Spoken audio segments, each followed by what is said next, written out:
Olá pessoal, tudo bem? Resolvi dar uma passada aqui para compartilhar um trecho de um livro que eu simplesmente sou apaixonada. Hoje eu estava aqui reflexiva, lendo um pouco, eu falei, vou gravar um vídeo bem rápido para falar um pouquinho sobre pensar com exatidão. Eu conheci esse livro aqui, A Lei do Triunfo, que foi um livro que realmente mudou a minha vida. Ele foi escrito pelo Napoleon Hill. Quem já assistiu algum curso ou palestra comigo provavelmente já deve ter ouvido falar desse livro, que é um best-seller mundial chamado A Lei do Triunfo, escrito então por Napoleon Hill. Esse livro é um livro de cabeceira assim, para quem faz os treinamentos Mastermind do Instituto Napoleon Hill, e é simplesmente um livro transformador para a nossa vida. Mas deixa eu avançar aqui para não ocupar muito desse tempo falando, descrevendo o livro. Esse livro ele tem 16 lições que se chama Filosofia do Sucesso, Então, as pessoas de grande sucesso no mundo, elas possuem algumas características em comuns. E esse livro aqui, ele trata exatamente de 16 características que fazem a grande diferença para essas pessoas serem bem-sucedidas. Então, uma das leis aqui é chamada Pensar com Exatidão. Então, olha que interessante, o pensar com exatidão nada mais é do que você conduzir o seu pensamento para aquilo que você realmente considera importante para você, certo? Então, é dirigir a sua atenção para aqueles fatos que são realmente importantes. Porque no nosso dia a dia a gente pensa em tanta coisa e muitas vezes pensa algo que não vai trazer contribuição alguma. A gente só está desperdiçando tempo, energia e motivação pensando em algo que vai ser destrutivo até para a nossa vida, E tem um pequeno trecho, eu sou uma pessoa que eu escrevo muito nos livros, vocês vão ver que está tudo meio sublinhado, rabiscado, eu sou muito assim. Esse livro aqui eu já li algumas vezes, Então, fala sobre o Thomas Edison até. O grande Edison fracassou 10.000 vezes antes de conseguir a lâmpada elétrica. Thomas Edison foi quem inventou a lâmpada elétrica. Ele inventou também o ditafone, o gramofone, foi um grande inventor que a gente teve no início do século passado. E ele fracassou muitas vezes, mais de 10.000 vezes. E algumas pessoas até questionavam por que ele não desistia, já que ele tinha errado mais de 10.000 vezes, Então, ele, na verdade, não se deixou desanimar porque ele não tinha tido sucesso essas 10.000 vezes. Muito pelo contrário, ele seguiu adiante até conseguir atingir o objetivo dele. Olha que interessante.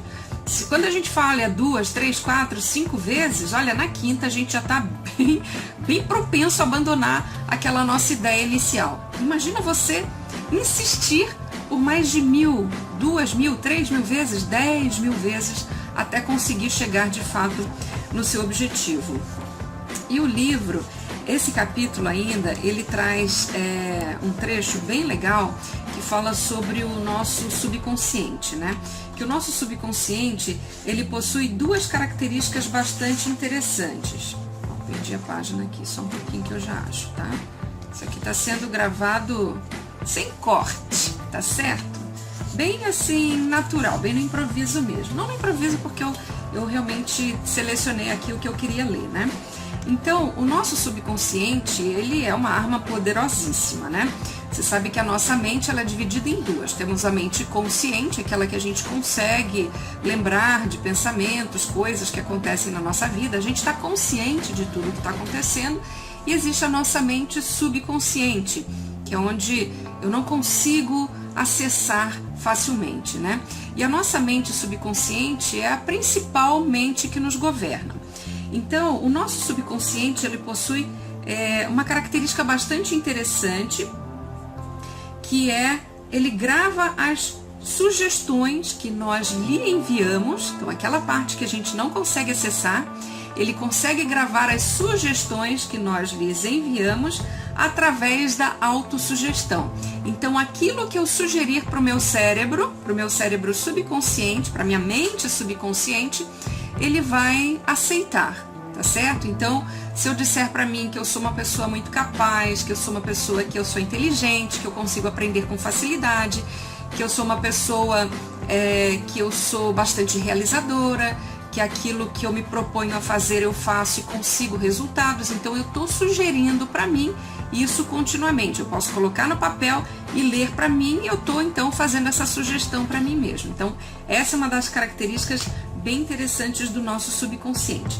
E tem mais uma outra característica bastante notável até, é que ele aceita, agindo sobre estas sugestões, né, todas as sugestões que lhe são apresentadas, quer sejam construtivas ou destrutivas. Então o nosso subconsciente, ele vai aceitar estas sugestões que nós fizermos e vai agir sobre essas sugestões, sejam elas positivas ou negativas, sejam elas construtivas ou destrutivas. Então isso significa que a nossa palavra tem muito poder. Aquilo que a gente diz para nós mesmos e que a gente diz para as outras pessoas, isso pode passar a ser verdade para elas ou para nós mesmas, né? E nos causar uma vida bastante próspera ou o contrário, uma vida bastante assim difícil, complicada, uma vida destrutiva até. Porque ele vai aceitar aquilo que a gente oferecer de sugestão e ele vai agir em cima dessas sugestões, sejam elas construtivas ou destrutivas. Então olha que importante mesmo é a gente pensar com exatidão, é pensar exatamente com atenção para aquilo que a gente quer conquistar, aquilo que nós desejamos ser, ter ou até mesmo fazer. E para concluir aqui,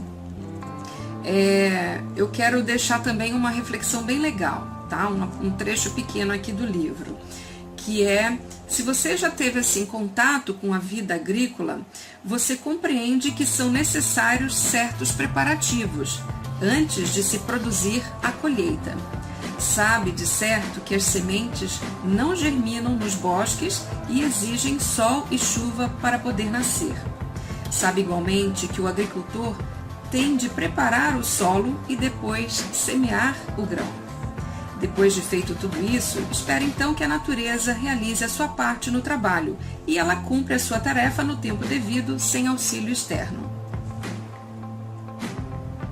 É este um exemplo que ilustra perfeitamente o método pelo qual o indivíduo pode conseguir o seu objetivo principal definido. Primeiro vem o preparo do solo para receber a semente, que é representada pela fé e pela inteligência infinita e a compreensão do princípio da autossugestão e do subconsciente. Vem então o período de espera e de trabalho para a realização deste propósito. Durante esse período deve ser contínua e intensa a fé, que serve como o sol e a chuva e sem a qual a semente secará, morrendo na terra. Finalmente vem a realização, a época da colheita, e pode ser feita uma admirável colheita. Então isso mostra que na nossa vida a gente tem que ter objetivos e colocar isto na nossa mente para que a gente consiga atingir o nosso objetivo principal definido. Então, no primeiro passo, a gente deve preparar o nosso solo. O que é isso? É preparar a nossa mente para receber estas autossugestões. Então, o que de fato eu vou colocar na minha mente que seja saudável e construtivo para mim? Eu devo eliminar aquilo que me leva para baixo, que me destrói. Então, eu devo colocar sim na minha mente aquilo que me ajuda, que me faz crescer. Então, esse preparar o solo eu devo ter um objetivo definido e trabalhar para que este objetivo aconteça, para que eu conquiste de fato essa meta. Não é simplesmente começar a colocar sugestão na minha mente e deixar lá que o universo vai se encarregar de fazer o trabalho. Negativo, eu tenho que estudar, eu tenho que me preparar, eu tenho que me exercitar, eu tenho que fazer atividades, ou seja, gerar ação em todo aquele solo, semear as melhores sementes, então semear as melhores informações, acreditar que tudo aquilo possa dar certo, trabalhar naquele solo para que de fato ele fique adequado para aquela semente poder brotar. E claro, o universo ele também vai conspirar a favor se a gente estiver trabalhando na direção certa. E nós precisamos acreditar que aquilo vai dar certo, porque de que adianta eu quero obter alguma coisa, eu quero conseguir atingir algo na minha vida, mas eu não acredito que aquilo possa acontecer. Então, nesse caso eu não estou pensando de maneira correta, né? Eu não estou fixando a minha mente naquele objetivo que de fato eu desejo conquistar. Então a nossa conversa hoje, né, se resume nessa temática, que é você pensar com exatidão, pensar de fato naquilo que pode te trazer algum tipo de resultado, né, que pode gerar resultado para você, e procurar sempre ter em mente a importância de você colocar pensamentos construtivos, alimentar a sua mente subconsciente com sugestões construtivas para que você cresça e prospere cada vez mais. Então, eu desejo muito mais prosperidade, pensamento correto para você. Então, que você consiga pensar com exatidão. Um forte abraço. Se você gostou, curta, comente, compartilhe e deixe também as suas sugestões aqui de outros temas que a gente possa trabalhar, e nos diga também se foi importante para você, né, ouvir um pouco disso daqui, tá certo? Um abraço então e muito mais sucesso!